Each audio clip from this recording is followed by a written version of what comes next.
Europe 1, 7h43, Patrick Cohen. Les inondations au pic de la Seine atteint ce matin à Paris 5,84 m au-dessous du niveau de 2016. Toujours 11 départements en vigilance orange. À Bure, mobilisation aujourd'hui des opposants au site d'enfouissement des déchets nucléaires. Ils attendent la visite du secrétaire d'État Sébastien Lecornu. Nous y serons dans le journal de 8h. Et puis le football, match nul de partout hier soir entre Marseille et Monaco. Lyon battu à Bordeaux reste deuxième au classement de Ligue 1. Figure libre, Vincent Hervouette, les dirigeants d'Afrique sont réunis à Addis Abeba en Éthiopie pour le sommet de l'Union africaine et ils découvrent que depuis des années, la Chine écoutait à leurs portes. Oui, parce qu'au siège de l'Union africaine, la Chine écoutait aux portes, mais elle était chez elle, puisqu'elle avait livré la porte, le chambranle, le mur, le building tout entier. L'ONU a sa tour de verre à Manhattan et l'Union africaine a la sienne à Addis Abeba, avec une sorte de soucoupe volante posée à ses pieds.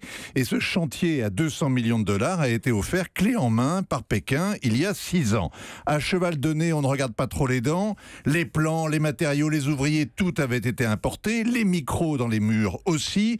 Et le système informatique avec ses portes dérobées qui permettaient d'accéder à toutes les données de l'organisation et aux ordinateurs utilisés par les délégations. Comment on s'en est rendu compte ?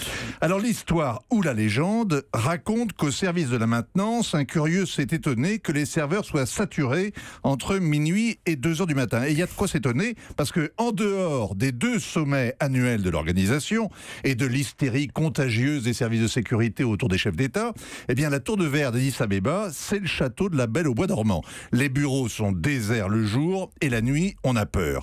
On s'est donc rendu compte qu'à partir de minuit, toutes les données informatiques migrait vers un serveur situé à Shanghai. On a sonné l'alerte, on a remercié les ingénieurs chinois restés sur place, des experts en cybersécurité ont passé les bureaux au peigne fin et on a trouvé des micros. Et ce matin donc, les ascenseurs parlent toujours le mandarin, mais désormais, les murs n'ont plus d'oreilles. Pourquoi dire l'histoire ou la légende ? Il y a un doute sur cette le problème parce que le problème avec la cybercriminalité, c'est que le crime n'est jamais signé. C'est quasi impossible de remonter à la source.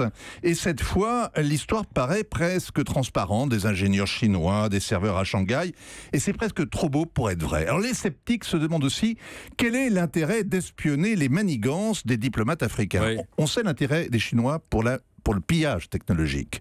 En Afrique, ils pratiquent aussi le pillage des matières premières, une politique de comptoir qui consiste à troquer les richesses du sous-sol contre des produits manufacturés. Mais on sous-estime l'intérêt politique qu'ils portent au continent.